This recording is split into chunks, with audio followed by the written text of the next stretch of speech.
Buenas tardes a todos, ¿cómo están? Estoy esperando 2 minutitos más a ver quién más se une y arrancamos nuestro en vivo hoy de terror físico. Entonces vamos a esperar unos segunditos, voy a apagar la cámara y el audio y arrancamos en breves minutos.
Bueno, arrancamos. Buenas noches a todos. Vamos a hacer los saludos obligatorios. Entonces voy a comenzar desde los que primero se unieron. Entonces un saludo a Miguel Moreno, un saludo a Jane Paola Jiménez, un saludo a Proyección Social. Qué bueno que estén por aquí. Un saludo a Mato 3137. A Mauricio Aguirre Céspedes. Entonces qué bueno que estén por aquí. Entonces, bueno, hoy pues nos une o nos convoca este asunto de el terror en la literatura.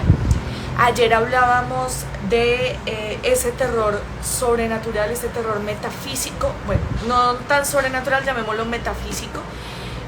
Y hablábamos de que las características de este terror son que no sabemos de dónde procede ese terror, hay una atmósfera de miedo, va dirigido hacia los temores más profundos del hombre, pero no sabemos exactamente cuál es la figura o en dónde se ubica ese miedo. Hay una presencia de algo tenebroso, hay una presencia de algo, pero no sabemos qué es ese algo. Hablábamos también que los personajes que están inmiscuidos en estas historias de terror metafísico terminaban muertos o terminaban locos. Hablamos también de nuestros recomendados, Edgar Allan Poe, que es el maestro de este tipo de terror. Hablábamos de Lovecraft y cómo su influencia de Poe lo lleva a concebir elementos como el Necronomicon y este tipo de historias. Hablamos también de La pata de mono, ¿listo? Que es uno de los relatos también que muestra un poco este asunto, estos tintes de sobrenatural. Y bueno, me corrijo nuevamente, más que sobrenatural, algo metafísico. Y hablábamos también de Arthur Machen, que es otro también allí bastante popular con el asunto de este terror metafísico. Hoy nos convoca el terror físico, ese terror que sabemos dónde está, ese terror que procede de un personaje concreto y específico. Y hoy en este terror físico pues vamos a hablar de los monstruos, ¿listo? De esos grandes monstruos que ha creado la literatura y que han servido para crear muchas obras, ya sea literarias, ya sea teatrales, ya sea cinematográficas, que van a girar en torno a estos monstruos y a estos personajes que van a encarnar ese terror físico, ¿vale? Antes, ahora sí, de entrar en materia, envío los últimos saluditos en esta ronda. Entonces, saludo por acá a Lauren Figueredo, a Marcelita 9404, a Haider C. Hernán, y listo. Entonces, bien, vamos a arrancar entonces con este asunto de la literatura o el terror físico, terror de los monstruos, ¿vale? Pues bueno, este tipo de literatura es caracterizada por una literatura que nos causa una cierta repulsión o una cierta aversión. ¿Por qué? Porque vemos que hay una figura que encarna estos asuntos naturales. Bueno, esta figura puede ser natural o sobrenatural, ¿vale? Pero que va a encarnar todos los peligros a los que el ser humano teme. ¿Por qué? Porque es una figura que genera muerte, es decir, ataca al hombre, o genera daños, o es repulsiva en su apariencia física, es decir, no es tan humana, por decirlo así, y por eso vamos a llamarlas monstruosas, ¿listo? Son las figuras monstruosas. Es importante que tengamos claro que estas figuras o esta literatura nos va a causar aversión y nos va a causar repulsión, porque encarna los peligros al ser humano, ¿vale? Ese es básicamente un asunto importante que tenemos que tener en cuenta allí. Cuando hablamos del terror físico, a diferencia del terror metafísico que hablábamos ayer, este terror físico sí tiene una causa y tiene una figura enfocada, ¿vale? El terror sobrenatural, el terror metafísico, como lo veíamos ayer, es un terror que está en la atmósfera, que está en la psiquis del hombre, que está allí, pero no sabemos exactamente a qué se refiere.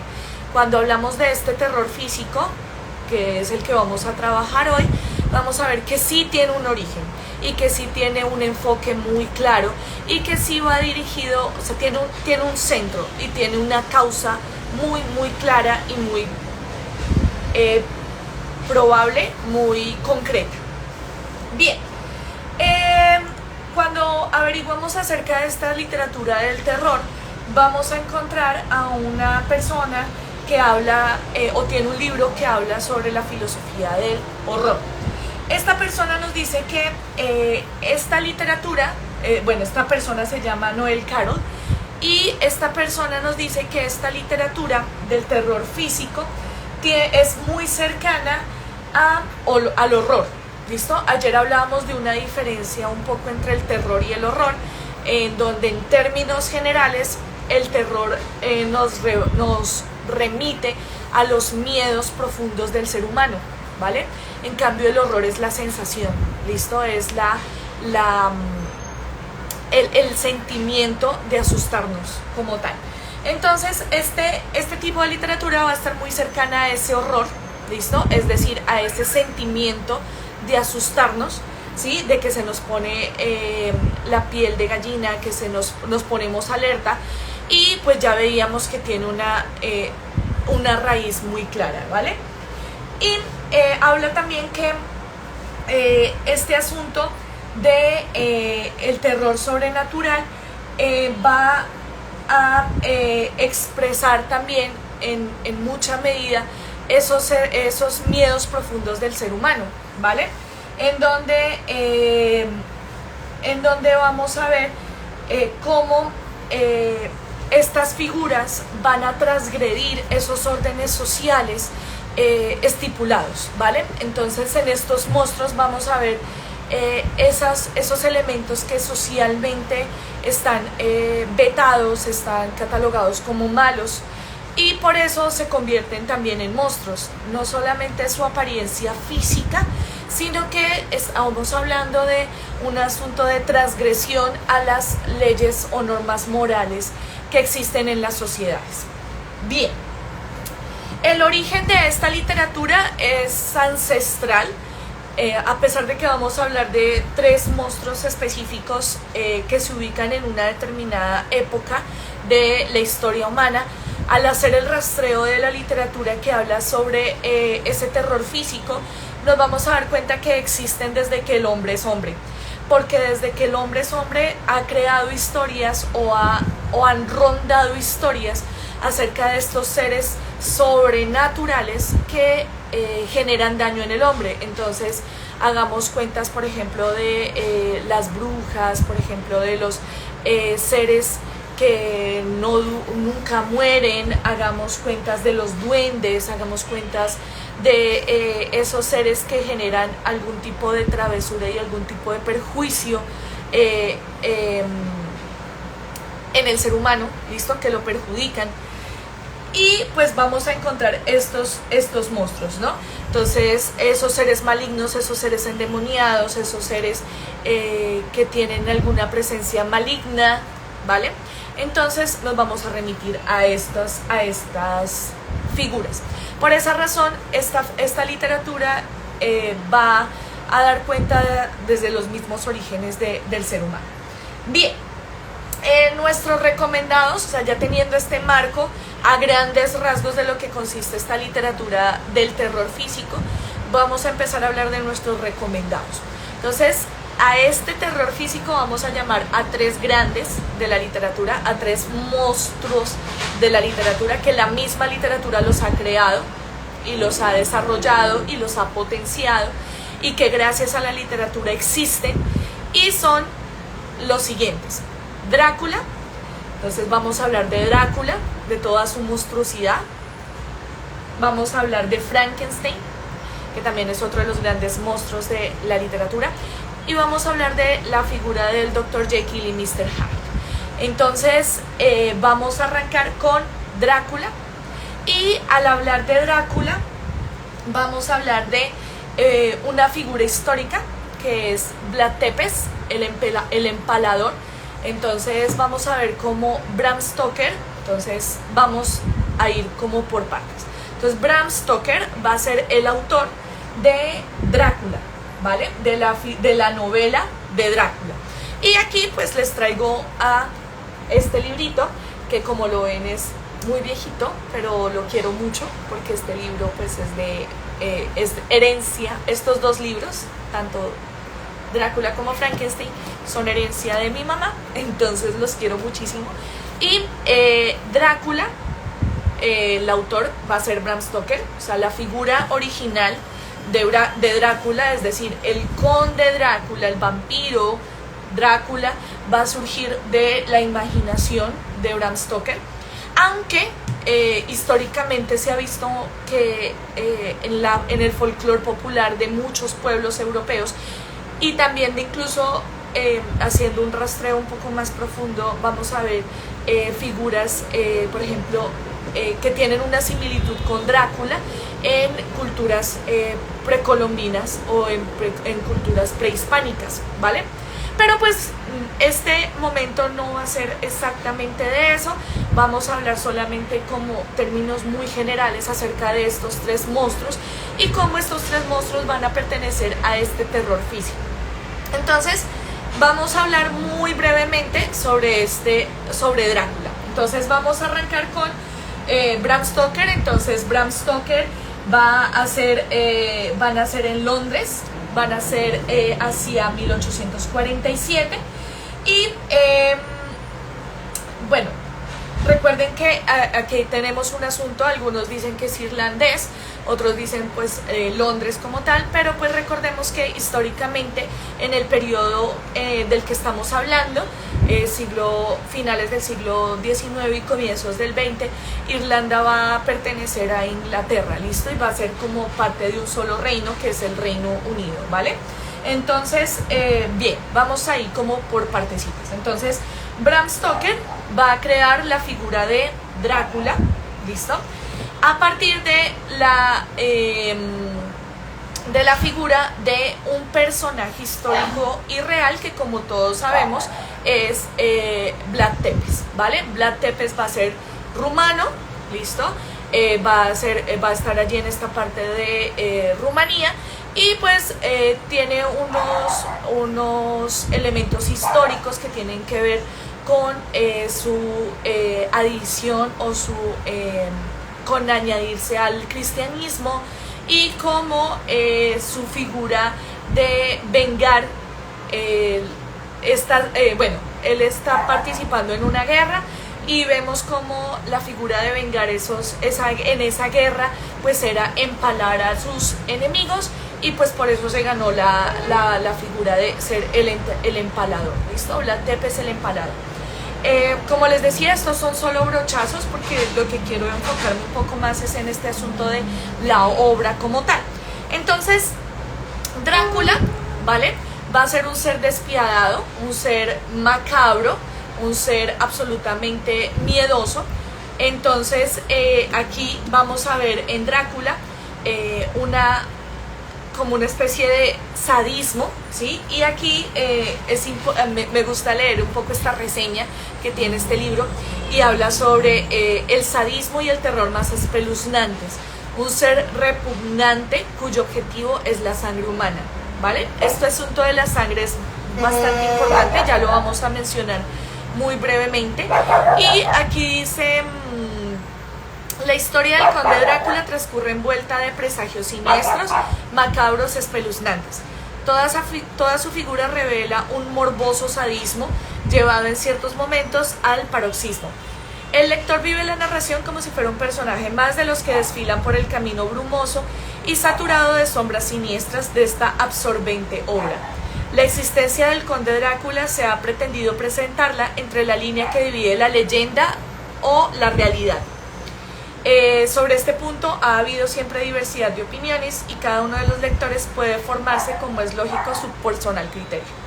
Lo que realmente nadie pone en duda es que el nombre de Drácula simboliza todo el sadismo y la morbosidad que un ser humano puede, en un esfuerzo mental, vivir en su imaginación. Esta pues es una reseña que se hace de Drácula, ¿vale? En este libro. Pero ahora pues me gustaría contarles un poco acerca de las características de esta novela. Entonces, esta novela está escrita a manera de cartas, ¿vale? Entonces, vemos que los personajes que están allí en la obra, que es Jonathan Harker, que es un abogado, está, se me olvida, Lucy, que es uno de los personajes, está el Dr. Seward, está este famoso personaje, el Dr. Van Helsing, que vamos a ver cómo después se reconstruye en esta figura del cazador de vampiros, ¿vale? Está también el asunto de Mina Harker, que es la prometida de Jonathan Harker, y ellos empiezan a escribirse cartas, ¿vale? Entonces, esta obra arranca de la siguiente manera. Salí de Múnich a las 8:35 de la noche del 1 de mayo y llegué a Viena a primeras horas de la mañana siguiente. El final del viaje estaba anunciado para las 6:45, pero el tren sufrió una hora de retraso. Budapest parecía un lugar maravilloso. Tuve esta impresión después de pasear por sus calles y por lo que pude ver desde el mismo tren. Temía alejarme de la estación. Habíamos llegado tarde y partiríamos rápidamente. El más occidental de los espléndidos puentes que cruzan el Danubio, de anchura y de profundidad notables, nos recordó la dominación turca. Entonces fíjense que aquí empezamos a entrar en territorios turcos. Reanudamos el viaje con bastante puntualidad, llegando a Klausenberg después del anochecer. Busqué alojamiento en el Hotel Royal, solamente deseaba pasar la noche. Entonces aquí empieza a narrar su viaje, ¿no? Entonces Jonathan sale de Londres y se dirige a Rumanía, a Transilvania, perdón, a encontrarse con el conde Drácula, ¿listo? Y bueno, y empieza a hablar todo este asunto de su viaje, etc.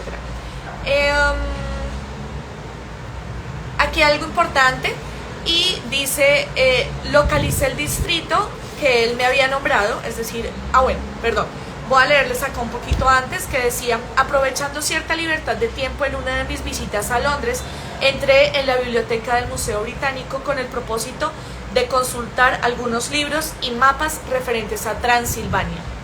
Me convenía tener un exacto conocimiento del terreno donde pensaba ir, aceptando la invitación del noble de aquel país. Localicé el distrito que él me había nombrado en el extremo oriental del país. Formaba límite con 3 provincias: Transilvania, Moldavia y Bucovina, en medio de los Cárpatos. Y esto es impresionante. A mí, cuando yo leo esta parte, siento como la fuerza de este personaje Drácula. O sea, hablar de los Cárpatos, hablar de Transilvania, de Moldavia, de Rumania, como que le genera a uno esta sensación de que está en tierras de Drácula, ¿no? Entonces esto me parece bien bonito. En una de las regiones más salvajes y desconocidas de Europa. No pude hallar ningún mapa con el emplazamiento exacto del castillo del conde Drácula, pero encontré que el pueblo de Bistritz, citado por él, era un lugar bastante conocido. Y pues aquí empieza a hablar de todo esto. Aquí hablamos de algo importante, y es el presentimiento de esa figura malévola, de esa figura macabra. Entonces fíjense lo que dice Jonathan. He dormido mal, sin embargo mi cama era buena, pero he tenido unos sueños muy extraños. Durante la noche un perro estuvo ladrando junto a mi ventana. Quizá fuera esta la causa del malestar. También puede estar la causa en el paprika, que me hizo beber todo el agua de la botella que habían colocado junto a la cabecera de mi cama. Entonces, aquí se presiente la entrada del mal, ¿vale? Entonces, bien, eso por ese lado. Aquí hay otro presentimiento del mal que dice: al llegar a la puerta encontré a una anciana de rostro alegre, vestida a la usanza campesina. Al acercarme a ella me hizo una reverencia y dijo: ¿estoy ante el señor inglés? Sí, respondí. ¿Jonathan Harker? La anciana sonrió y entregó un mensaje a un hombre de edad avanzada, que estaba en mangas de camisa. Este se ausentó, pero no tardó en regresar con una carta. Amigo mío, bienvenido a nuestro país. Estoy aguardándole con ansiedad. Duerma bien esta noche. La diligencia partirá mañana a las 3 con dirección a Bucolina. Se le ha reservado un pasaje. Mi coche lo espera en el paso de Borgo. Espero que haya tenido un feliz viaje y que disfrute de su estancia en mi hermosa tierra. Drácula. Y pues bueno, esto por este lado, ¿no? Que es el comienzo de la obra. Y cómo pues arranca con este viaje de Jonathan a las tierras del conde Drácula. Bien, aquí ya voy a leer una parte de la novela un poco más avanzada, en donde dice: al sentir que era un prisionero encerrado, obviamente es Jonathan, que el que está escribiendo allí, al sentir que era un prisionero encerrado en la soledad, me invadió una especie de locura. Comencé a bajar y a subir las escaleras corriendo, probando todas las puertas, asomándome por las ventanas que pude encontrar. Al cabo de unas horas, la convicción de mi impotencia ahogó los demás sentimientos. Pasadas unas horas, he recapacitado. Obré como una rata en el interior de una jaula, como si estuviese loco. Cuando me convencí de la inutilidad de mis esfuerzos, me senté tranquilamente. Tan tranquilo como jamás lo he estado en mi vida.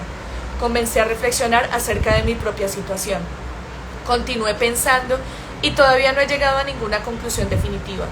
Solo de una cosa estoy seguro, que es inútil dar a conocer mi estado de ánimo al conde. Él tiene plena conciencia de que estoy prisionero, como él mismo es el carcelero. Únicamente conseguiría engañarme en el caso de que yo pudiera relatarle todos los hechos. Por el momento, mi salvación radica en saber callar, guardando mis temores. Debo obrar con suma prudencia. Juzgo la situación desesperada. No dudo que necesitaré de todo mi ingenio para salir bien librado de aquí. Una vez había llegado a esta conclusión, escuché el ruido producido por la gran puerta de abajo. Al ser cerrada, comprendí que el conde había regresado. No acudió inmediatamente a la biblioteca. Me dispuse a conducirme con gran cautela y le encontré haciendo mi cama. Esto resultaba muy extraño. Solamente sirvió para ratificar mis primeras sospechas. No había servidumbre en el castillo. Horas más tarde, viéndole a través de la rendija de la puerta cómo colocaba la mesa en el comedor, quedé convencido. Si él mismo realizaba estos trabajos serviles, resultaba una prueba de que no había nadie más para hacerlos. Esto aumentó más mi temor. Si no había nadie en el castillo, solamente el conde y yo, resultaba muy fácil saber que fue él mismo quien hizo de cochero de la calesa que me trajo al castillo. Este resultaba un pensamiento terrible.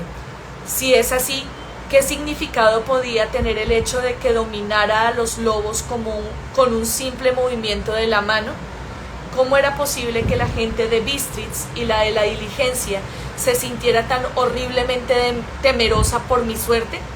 ¿Qué significado tenía el crucifijo, el ajo, la rosa silvestre, el mostellar? Y aquí pues vemos este asunto, ¿no?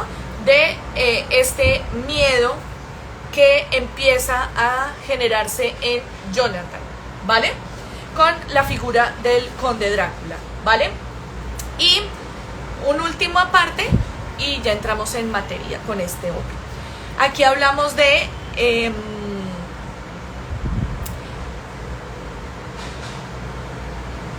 el señor del Van Helsing, ¿no? El cazador. Entonces vamos a leerlo desde esta parte. Entonces Van Helsing ordenó en todo quedo y grave: cuéntenos lo que ha sucedido, señor Renfield. La voz provocó una ráfaga de alegría que cruzó por el rostro mutilado. El doctor Van Helsing, exclamó, qué bueno es usted por haber venido.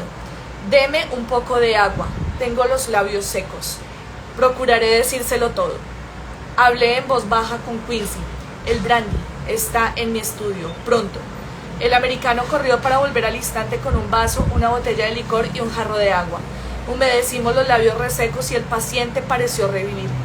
Luego sus ojos vagaron por toda la habitación. Cerró los párpados un instante como si intentara encontrar energía. Cuando los abrió, dijo: pronto, doctor, pronto, estoy muriéndome. No me quedan más que unos minutos para volver a la muerte. Quizá vaya hasta algo peor. Mójeme los labios con brandy, otra vez. Gracias. Fue aquella noche cuando le imploré que me permitiese marchar. Estuve desesperado mucho tiempo. Luego una súbita paz me dominó. Mi cerebro se despejó y comprendí dónde estaba. Escuché el ladrido de los perros detrás de nuestra casa, pero no donde él estaba.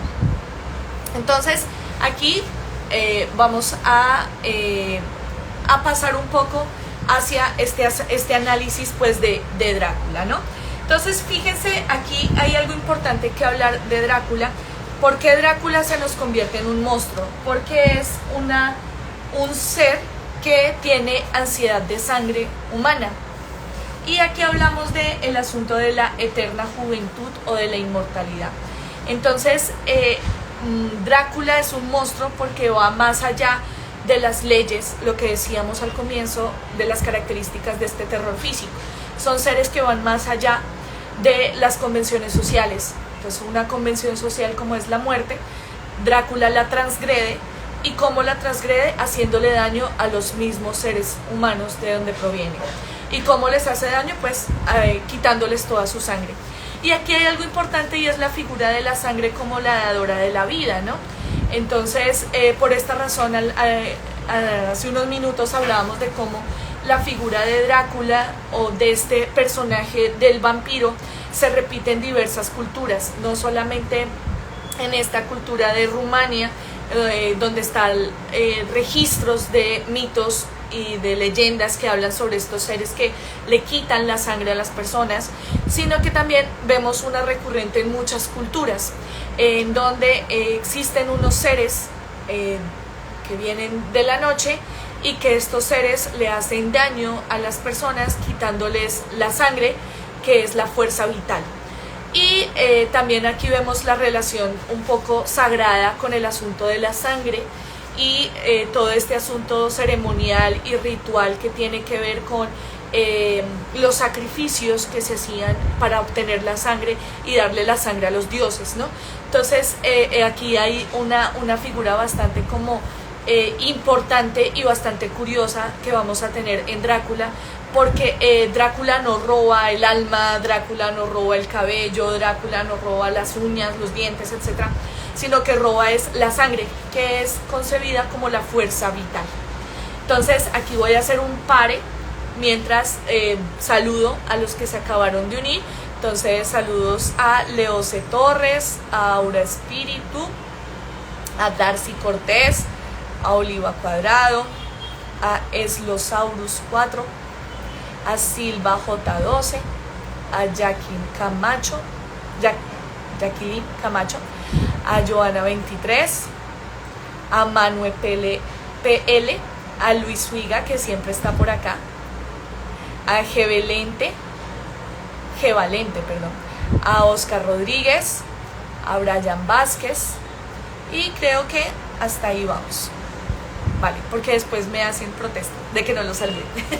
Entonces, bueno, esto pues con la figura de Drácula. Ahora bien, la figura de Drácula, desde Vlad Tepes, desde el asunto, y Angie Gaitán se unió por aquí, también la voy a saludar antes de continuar, va a ser importante porque con Bram Stoker y la creación de Drácula se abrieron múltiples perspectivas para múltiples vampiros. Entonces tenemos con Drácula pues la figura de este ser macabro, y aquí vale la pena hablar, por ejemplo, también de cómo Drácula ha sido llevado a múltiples escenarios, no solamente a los escenarios de los libros, sino también a los escenarios del cine.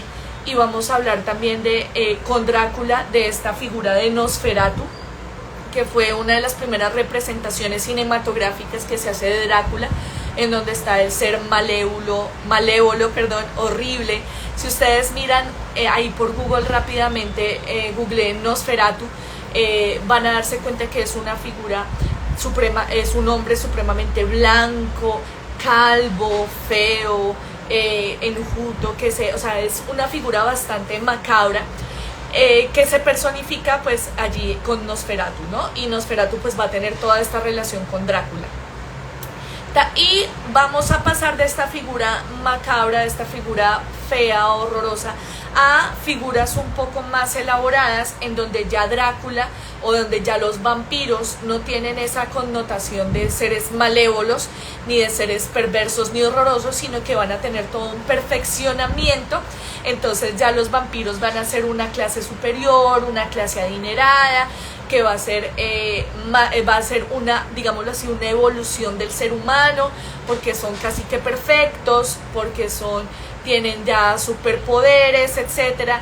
Y lo vamos a encontrar este tipo de figuras del vampiro nuevo en obras como la saga de Crepúsculo, que es como la que nos va a dar todo ese análisis de ese Drácula o ese vampiro que si bien es siniestro, también va a tener unas connotaciones de superhéroes, por decirlo así, porque van a tener unos poderes especiales y porque en muchos momentos van a ser como salvadores de la raza humana, en la medida en que no consumen la sangre directamente de los humanos, sino que la van a consumir de los animales, ¿vale? Decir que van a ser como una especie de vegetarianos, por decirlo así. Entonces, de vampiros vegetarianos, porque no consumen carne, no consumen sangre humana, sino sangre animal.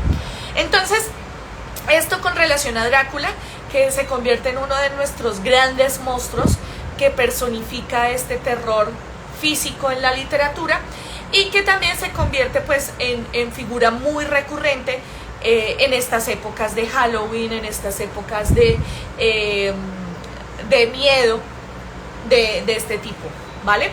Y pues tanto así que incluso podríamos hablar es tanta la influencia de Drácula que podríamos hablar que en este mes de octubre circula la famosa paleta Drácula, ¿no? Que los que hemos tenido la oportunidad de ser un poco más mayores, vamos a ver que la paleta de Drácula pues tiene toda una tradición en Colombia, y tiene que ver con este asunto también. Entonces fíjense lo importante que es esta figura de Drácula, que hasta ha generado una paleta. ¿Listo? Entonces, bien, cerramos entonces con Drácula, y con todo este asunto de la eterna juventud, de lo ritualístico de la sangre, de estas figuras siniestras que rondan en diversas culturas, que le abstraen o le quitan al hombre la fuerza motora, la fuerza de vida, que es la sangre.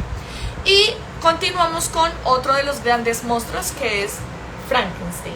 Entonces, con Frankenstein vamos a tener algo bastante particular, pero primero pues vamos a hablar de quién es su autor. Entonces, en Frankenstein vamos a ver que quien lo crea es una mujer, Mary Shelley, o Mary Shelley, como la quieran llamar.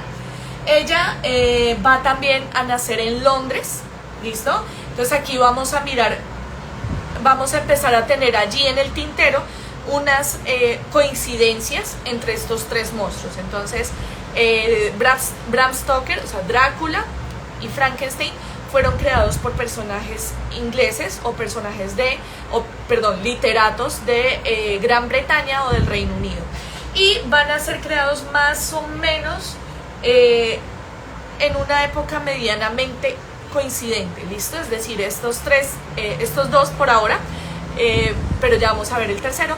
En estos dos literatos, en estos dos escritores, vamos a encontrarlos más o menos contemporáneos, ¿listo?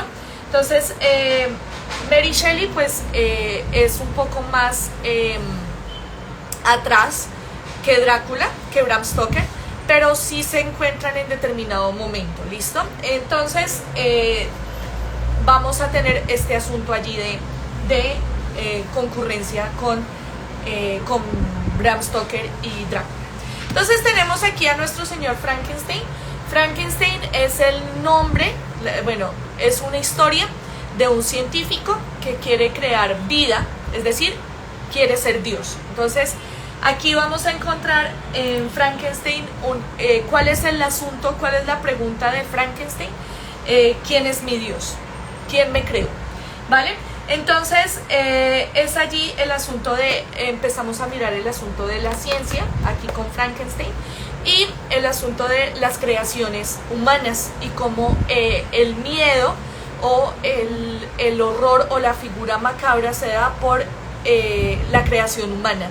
Es decir, la creación humana es lo que nos genera la obra macabra, es lo que nos genera la obra siniestra, porque digámoslo así, la creación de Dios es de otro tipo. Entonces es la creación humana la que nos genera el miedo, la que nos genera el orden macabro y el personaje siniestro.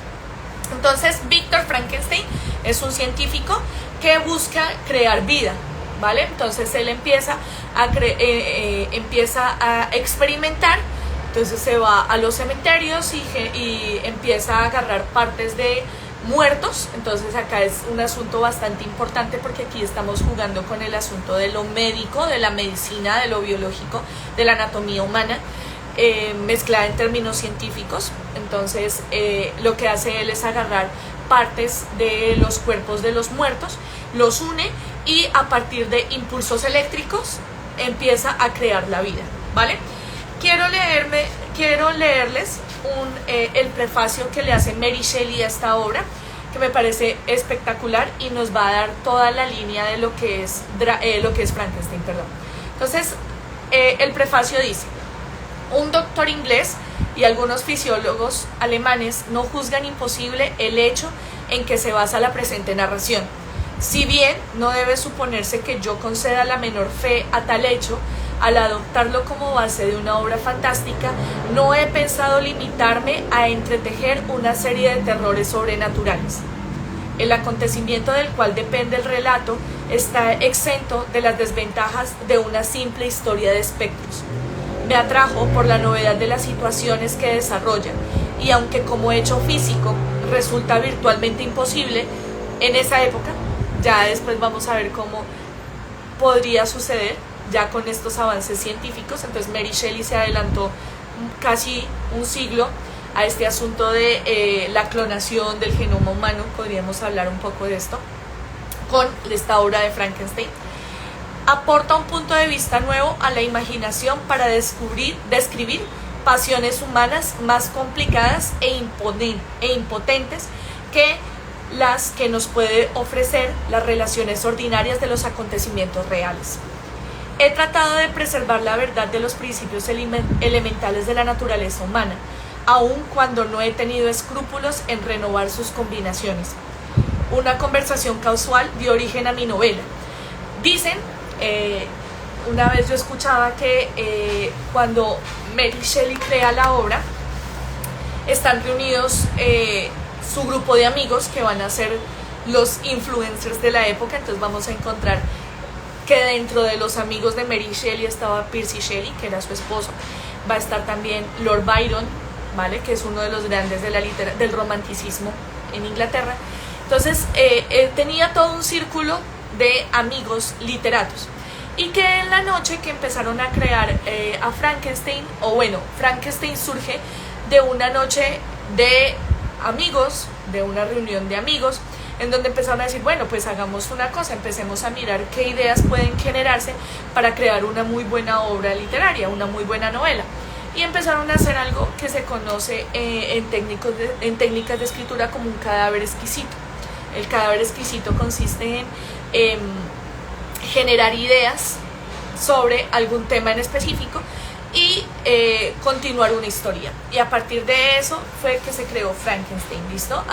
Entonces le debemos Frankenstein a una noche de copas de amigos y literatura. Entonces fíjense esto que es bien bonito.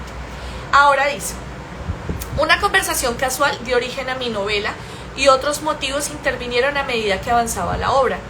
No soy indiferente al modo como afectarán al lector las tendencias morales existentes en los sentimientos o personajes de mi novela. En modo alguno debe considerarse que yo profesé las opiniones resultantes del carácter y situación del héroe, ni ha de entresacarse de las páginas que siguen ninguna conclusión perjudicial a cualquier doctrina filosófica de la clase que sea. También tiene un interés adicional para el autor el hecho de que esta novela fue empezada en la región donde transcurren sus principales escenas y en compañía de unos amigos de grato recuerdo. El tiempo era frío y lluvioso. Por las tardes nos solíamos reunir en torno de un buen fuego y alguna que otra vez buscábamos esparcimiento en la lectura de algunas novelas alemanas de fantasmas que cayeron en nuestras manos. Esa novela alemana a la que se refiere Mary Shelley se llama Fantasmagoria, ¿vale? Y es una novela que habla de todas estas tradiciones de fantasmas, de leyendas, de miedo que tienen los alemanes. Entonces, para que lo tengan allí y se la lean, es bien interesante. Listo. Tales historias excitaron en nosotros el deseo de imitarlas. Dos amigos y yo acordábamos escribir cada uno un relato basado en algún hecho sobrenatural. Pero sin embargo, el tiempo mejoró repentinamente y mis dos amigos me dejaron para emprender una excursión por los Alpes, donde perdieron hechizados por los magníficos parajes que admiraron sus ojos. Todo recuerdo de las visiones fantasmales. Esta novela es la única de las tres que llegó a terminarse. Marlowe, septiembre 1817. Entonces, pues este es el asunto con Mary Shelley y Frankenstein. Y pues también quiero leerles aparte de este Frankenstein. Frankenstein tiene una característica importante y es que Frankenstein lo van a llamar el moderno Prometeo. Y aquí nos remitimos a todo el asunto de lo griego, de la mitología griega, en donde Prometeo va a ser un titán que le va a dar el fuego a los hombres, es decir, va a ser como el salvador de los hombres. Entonces fíjense que aquí Frankenstein lo van a llamar como el moderno Prometeo, ¿vale? Entonces es allí algo bastante interesante que lo hayan llamado de esta manera. Frankenstein va a ser terrorífico no por sus daños a la humanidad, porque Frankenstein va a resultar a fin de cuentas bueno, ¿sí? Sino por su figura, es decir, es un ser terrorífico, es un ser repulsivo, que veíamos que es otra de las características que tiene esta literatura del terror físico o de los monstruos, y el miedo que va a despertar Frankenstein es por este asunto de su apariencia física. Y aquí pues les quiero leer un poco esto aquí, porque es una solicitud que le hace Frankenstein a su creador, ¿vale? Entonces dice lo siguiente: durante algunos días vagué por los lugares en que se habían desarrollado estas escenas. Por último llegué a las montañas. He recorrido estas soledades consumido por una ardiente pasión que tú solo puedes satisfacer. No te marcharás hasta que me hayas prometido cumplir mi demanda. Estoy solo, soy desgraciado. El hombre me rechaza, pero un ser tan deforme como yo no me despreciaría. La compañera que deseo tiene que ser de mi misma especie y poseer los mismos defectos. Tú debes crear para mí ese ser. Una vez el monstruo terminó de hablar, fijó sus ojos en mí esperando una respuesta. Pero yo estaba asombrado, perplejo. Era incapaz de poner en orden mis pensamientos. El monstruo prosiguió: has de crear una mujer para mí, con la que pueda vivir. Tú solo puedes hacerlo. Yo te lo pido como un derecho que no puedes rehusarme. La última parte de la historia había reavivado en mi pecho el odio, que se apaciguó mientras me contaba su vida en la granja. No pude reprimir la rabia que me consumía. Me niego a hacerlo, repliqué. No habrá tortura humana que pueda arrancarme el consentimiento. Puedes convertirme en el más miserable de los hombres, pero no lograrás nunca envilecerme ante mis propios ojos. Crear una criatura como tú, para que vuestra maldad siembre la desolación en el mundo. Vete, ya te he contestado. Puedes torturarme, pero nunca consentiré. Haces muy mal.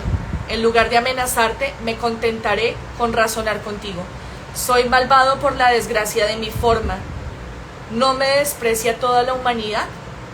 Tú, mi creador, me harías pedazos gozosamente.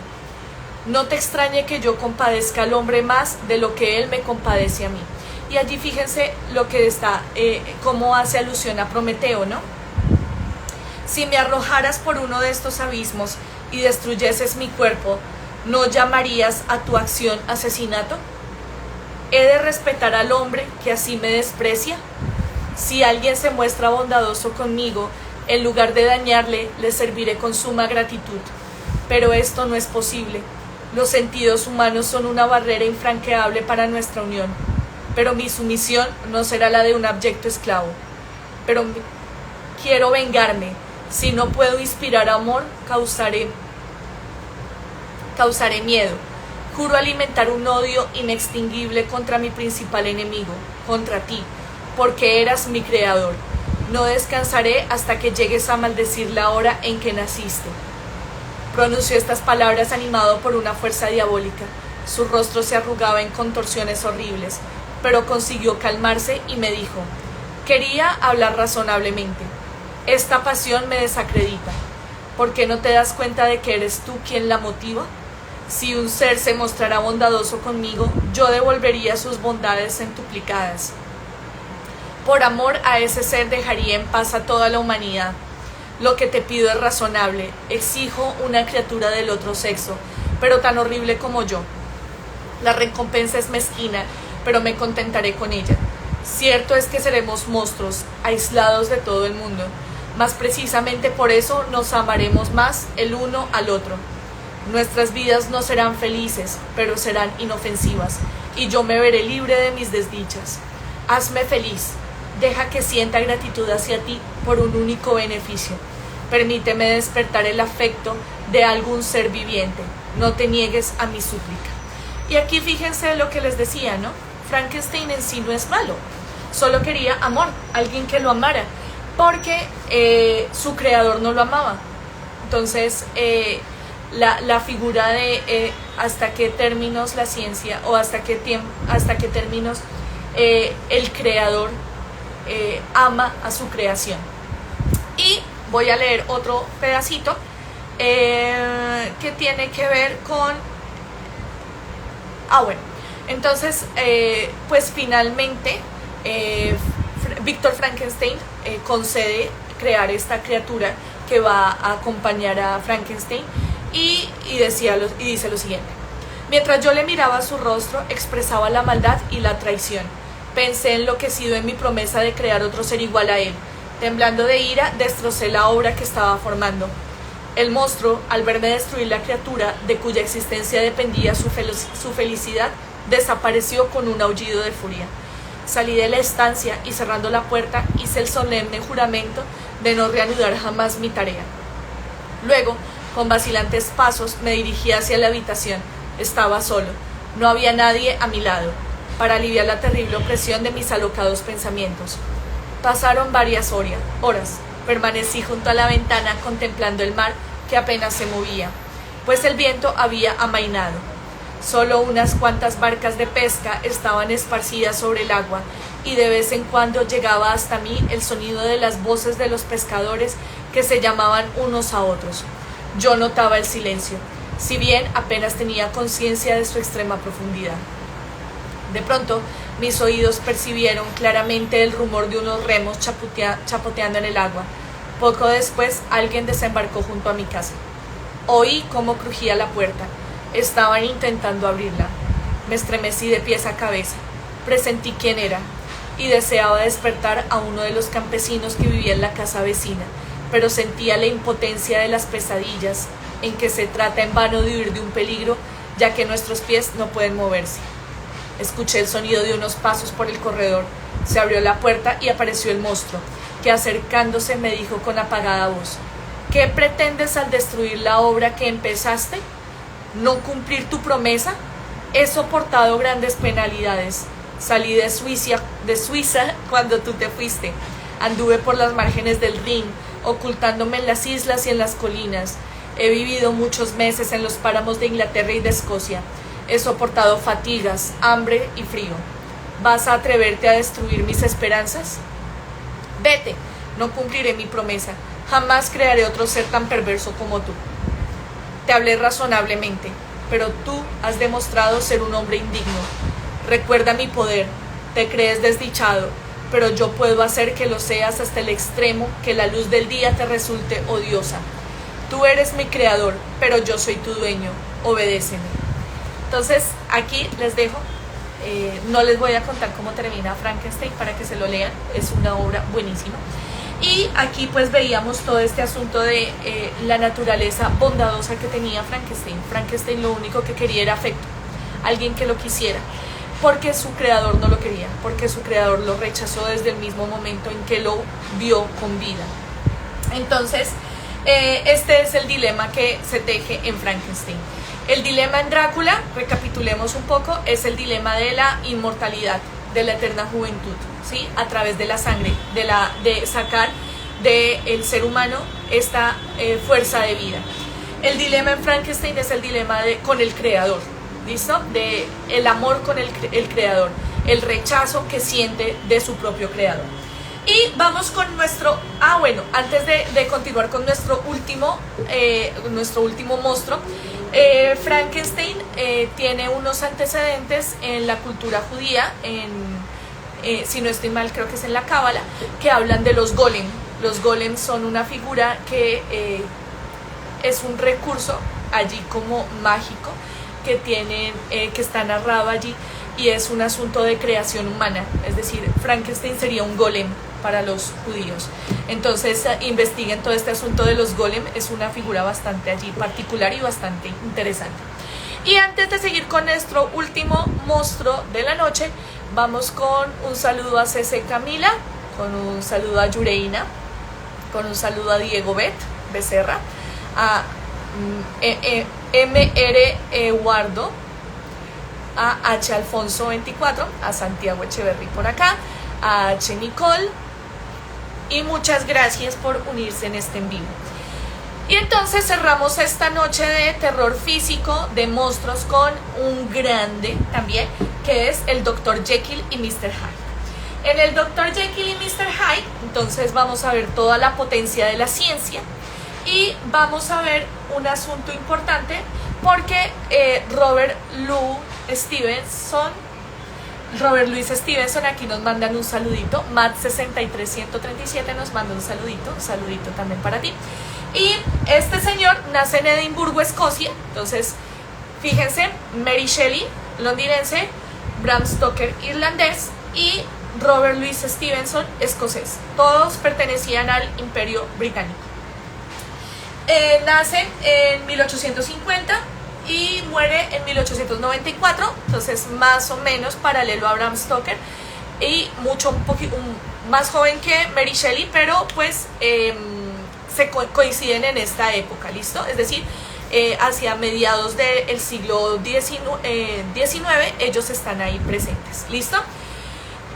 Bien, entonces Robert Louis Stevenson va a crear esta figura del Dr. Jekyll y Mr. Hyde, que va a ser una historia en donde la ciencia es la perversa. El dilema aquí en el Dr. Jekyll y Mr. Hyde es hasta dónde la ciencia nos va a llevar. Entonces, ¿en qué consiste? Pues el Dr. Jekyll es un doctor, como su nombre lo dice, es un científico y él está trabajando en unas pociones o en una pócima, en un elixir, por decirlo así, que le dé la vida, ¿sí? Que le dé vida eterna, por decirlo así. Y al empezar a mezclar y empezar a experimentar, genera una pócima que no va a generar una vida eterna, sino que va a generar un alter ego, que va a ser un alter ego malvado. Es decir, el Dr. Jekyll es uno, pero el monstruo, que es el Dr. Hyde, va a ser ese personaje malévolo. Entonces el Dr. Jekyll es el bueno y el Mr. Hyde va a ser el malo, ¿listo? Entonces Mr. Hyde va a ser el que va a hacer todos los crímenes, es el que va a hacerle daño a las personas, etc. Y pues, como es la usanza, voy a leer un pedacito de la novela. Entonces dice lo siguiente: aquellas noches, sin embargo, apenas levantados los manteles, tomó una vela y se dirigió a su despacho. Una vez allí, abrió la caja fuerte, sacó del apartado más recóndito un sobre en el que se leía Testamento del Dr. Jekyll, y se sentó con el ceño fruncido a inspeccionar su contenido. El testamento era hológrafo, pues Mr. Utterson, si bien se avinó a hacerse cargo de él una vez terminado, se había negado a prestar la menor ayuda en su confección. El documento estipulaba no solo que tras el fallecimiento de Henry Jekyll, ese es el nombre del Dr. Jekyll, Henry Jekyll, doctor en medicina y miembro de la Royal Society, entonces de la sociedad real, o sea, imagínense, es un doctor y es un doctor por todo lo alto, o sea, es un doctor en medicina y además pertenece a la Real Sociedad de Doctores en Inglaterra. Todo cuanto poseía fuera a parar a manos de su amigo y benefactor Edward Hyde. ¿Listo? Edward Hyde es el nombre de el monstruo. Sino también que en el caso de desaparición o ausencia inexplicable del Dr. Jekyll durante un periodo de tiempo superior a los 3 meses, el antedicho Edward Hyde pasaría a disfrutar de todas las pertenencias de Henry Jekyll, sin la menor dilación y libre de cargas y obligaciones, excepción hecha del pago de sendas sumas de menor cuantía a los miembros de la servidumbre del doctor. El testamento venía constituyendo desde hacía tiempo una preocupación para Mr. Utterson. Le molestaba no solo en calidad del abogado, sino también como amante, que era de todo lo cuerdo y habitual por ser hombre para quien lo desusado equivalía sin más a deshonroso. Y si hasta el momento había sido la ignorancia de quién podía ser este Mr. Hyde lo que provocaba su enojo, ahora, por un súbito capricho del destino, lo que sabía de él era precisamente la causa de su indignación. Malo era ya cuanto aquel personaje no constituía sino un nombre del cual nada podía averiguar, pero aún era peor ahora que este nombre comenzaba a revestirse de atributos detestables, de la neblina movediza e incorpórea que durante tanto tiempo había confundido su vista, saltaba de pronto a primer plano la imagen concreta de un ser diabólico. Entonces allí tenemos a esta grande obra de Stevenson, y con esta grande obra pues hablábamos de, o podemos partir de la inquietud de la ciencia, hasta qué punto la ciencia nos trae beneficios o nos trae perjuicios, y también hablamos de que el hombre es su propio Dios y su propio demonio, ¿no? Entonces como el hombre, y tiene, miren que va muy relacionado a lo que pasa con Frankenstein también. Entonces como el hombre crea sus propios demonios y es víctima de sus propias creaciones, ¿vale? Entonces aquí vamos a hablar también de un asunto que va a ser cómo la ciencia esclaviza al hombre y cómo la ciencia crea los monstruos que persiguen al mismo hombre. Entonces, otra cosa importante que ver allí con el Dr. Jekyll y Mr. Hyde es la dualidad. El Dr. Jekyll y Mr. Hyde está ubicado en una época victoriana, en la época victoriana, es decir, Inglaterra, de la Inglaterra de la reina Victoria. En esta época se caracteriza por ser bastante represiva, es decir, las personas al exterior mostraban unos modales refinados, mostraban unas formas de vivir pulcras, polutas, ¿listo? O sea, bien, impolutas, bien puestecitos todos los ingleses con la reina Victoria. Pero esa vida exterior ocultaba una vida interior llena de muchos truculentos secretos, de muchas cosas siniestras, de muchas cosas malvadas, que no era posible por las leyes o por las normas tan rígidas de la reina Victoria sacarlas al exterior, valga la redundancia. Entonces la obra del Dr. Jekyll y Mr. Hyde va a mostrar eso, va a mostrar la dualidad que tiene el hombre de tener unos comportamientos claros, unos comportamientos buenos en un mundo exterior, pero por dentro ser macabro, ser siniestro, ser malévolo. Y es una muestra esta obra es importante por eso, porque nos muestra muchísimo esta Inglaterra victoriana, en donde lo mejor era lo que se mostraba, pero no nos dábamos cuenta de que en el ser humano también existen perversidades, y eran esas perversidades las que se ocultaban, y por ocultarlas tanto surgen estos personajes como el Dr. Jekyll, como Mr. Hyde, Edward Hyde. Entonces, con Stevenson y Edward Hyde, pues quiero cerrar este asunto de el terror físico y estos monstruos que, como vimos, son coincidentes en una época histórica de la época victoriana, ¿no? Entonces, de esta época de represión, de esta época que explota o que saca en la literatura esos monstruos que hacen parte de ese espíritu interior del ser humano, donde a través de esos monstruos se cumplen o se tienen desarrollo todos los miedos profundos del ser humano, pero que son totalmente diferentes o el terror que nos hacen sentir, o ese miedo que generamos a partir de estos monstruos es totalmente diferente al miedo que veíamos ayer con Edgar Allan Poe y con Lovecraft, en donde este miedo de Edgar Allan Poe y de Lovecraft es un miedo muy psicológico, es un miedo muy que te cala en la mente, que te cala, o sea, que con la atmósfera que crean, todo eso te va generando todos unos comportamientos impresionantes, en donde volvemos a insistir en esto, en donde tú no sabes qué es lo que te da miedo, pero te da miedo. En cambio, aquí en este terror físico con estos tres monstruos, la figura que te da miedo es perfectamente identificable, porque ya la encontramos en estos tres: en Drácula, en Frankenstein y en Edward Hyde, de el Dr. Jekyll y Mr. Hyde.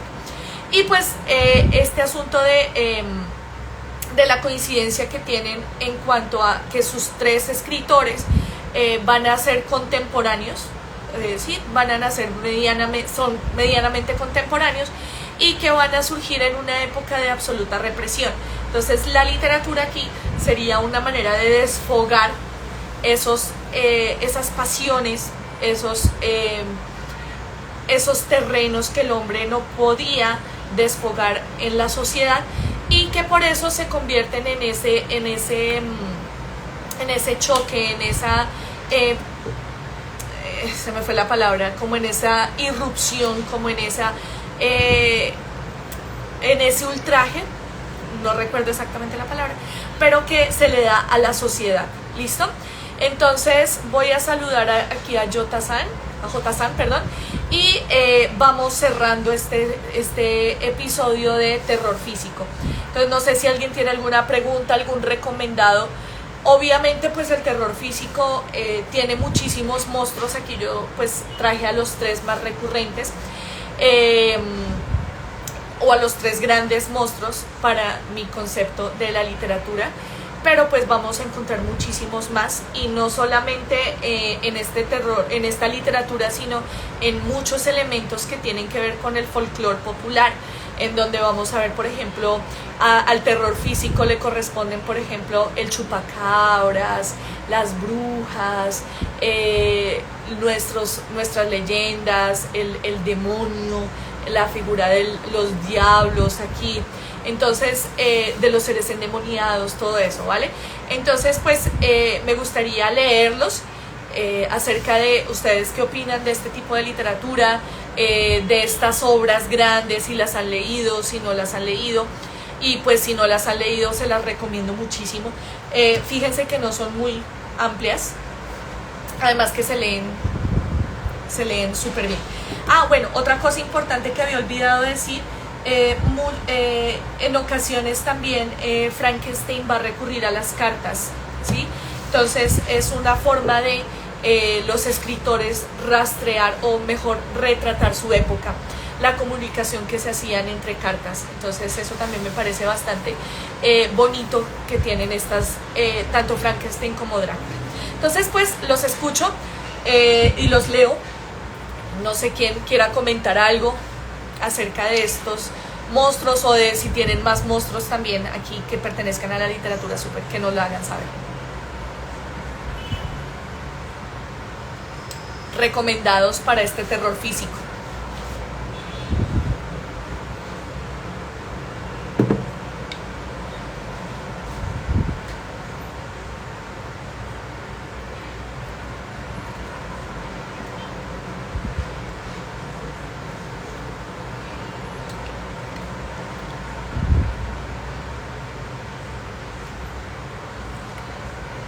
Vamos a mirar porque de pronto la señal está un poco lenta y les llega a ustedes este mensaje un poco más tarde. Entonces aquí sigo esperándolos a ver si hay algún comentario, algún recomendado, algo importante que decir con relación a estos monstruos y a este terror físico en la literatura.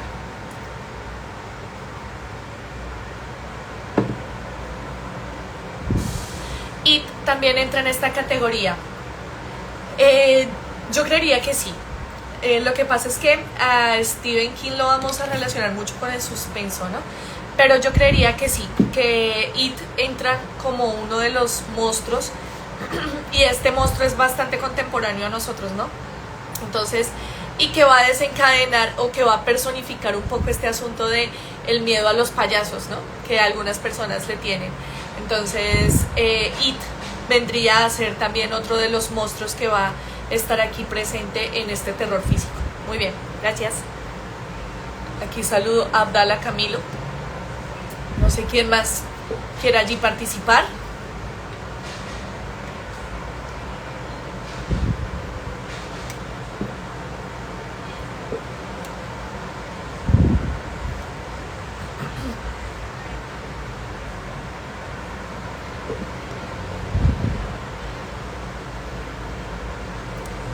No sé qué dicen aquí los que me están oyendo. ¿Qué les pareció este en vivo? Comentarios, observaciones, recomendados.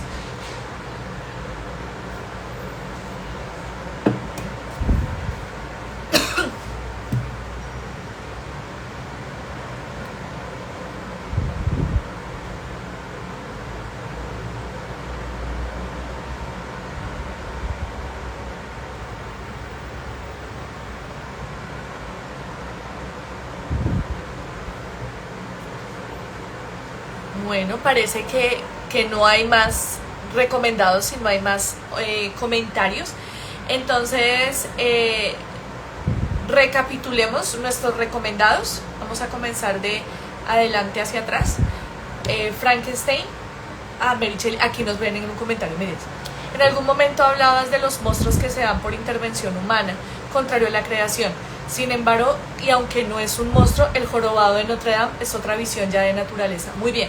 Y el asunto del jorobado de Notre Dame también vendría a ser parte de los monstruos, ¿no? Claro que el jorobado de Notre Dame yo lo asocio un poco hacia el miedo, pero por la fisionomía, ¿no? O sea, hasta ese rechazo que a veces los seres humanos tenemos hacia lo que nos resulta feo, hacia lo que nos resulta, digamos, distinto en apariencia física a lo que somos. Entonces, para mí ese sería como ese grado de monstruosidad, pero si no estoy mal, creo que este jorobado tiene unas características muy humanas, ¿no? O sea, no es tan malévolo como su apariencia física pareciera denotar. Entonces, yo creería que si bien entraría en ese dilema de lo monstruoso, pero con relación a la apariencia física, podría llegar a compararse también con Frankenstein en cuanto a ese asunto de personas o figuras o criaturas carentes de amor, ¿no? Carentes de afecto, y como toda su monstruosidad radica en ese buscar el afecto, buscar quien los quiera, a quien querer y quien los quiera, ¿no? Entonces aquí nos dicen lo humano con susto y miedo, pero con ternura. Ajá, yo creería que va más por ese lado también.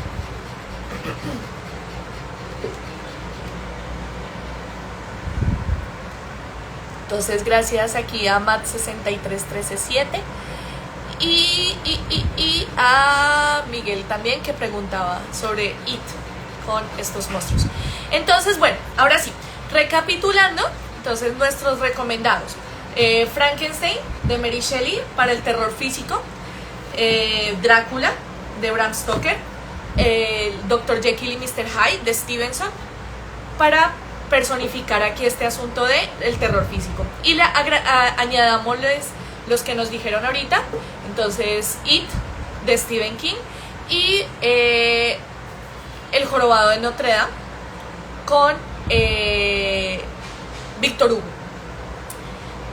Esto con relación al terror físico. Ahora, con relación al terror psicológico o el terror metafísico, que era lo que veíamos ayer, nuestros recomendados son Lovecraft con el Necronomicon, Edgar Allan Poe con cualquier cuento, pero en especial podrían leerse Berenice, podrían leerse El corazón delator, El gato negro, bueno, es que tiene muchísimos. Incluso ayer olvidaba decir esto, y es en Netflix hay le hicieron una serie a La caída de la casa Usher, que es un cuento de Edgar Allan Poe. El cuervo, sí, Mauricio allí nos dice que el cuervo también es importantísimo. Hablábamos de Arthur Matthew con Los tres impostores y La pata de Mono, ¿listo? Con W.W. Jacobs, que es quien lo escribe. Entonces, estos son nuestros recomendados para que se gocen este octubre con buena literatura de suspenso, y se van a dar cuenta, hagan el ejercicio, léanse un cuento de Edgar Allan Poe. Estos se leen muy rápido, y léanse el comienzo de Drácula o el comienzo de Dr. Jekyll o incluso de Frankenstein, y van a encontrar las diferencias que existen en las maneras de narrar y en las formas de describir toda la atmósfera, y van a encontrar que se asustan de diferente manera. Son dos temores totalmente diferentes. Entonces con esto cerramos, y me saludo y me despido al mismo tiempo de Sebastián Gados 3, que se unió hace poco. Entonces lo saludo y también me despido. Entonces, pues, invitación como siempre de leer todos estos recomendados, que son obras que realmente lo ayudan a uno muchísimo a abrir estas emociones. Y Recuerden que la próxima semana venimos con, si no estoy mal, con el terror apocalíptico, que es otro tipo de terror, otro tipo de miedo, que van a tener otras obras literarias y que van allí a confluir en algo bastante importante. ¿Listo? Entonces, feliz noche, cuídense mucho, lean estas obras, asústense un poco y desen la oportunidad de sentir estos diferentes tipos de miedo con estas obras literarias. Un abrazo, hasta luego.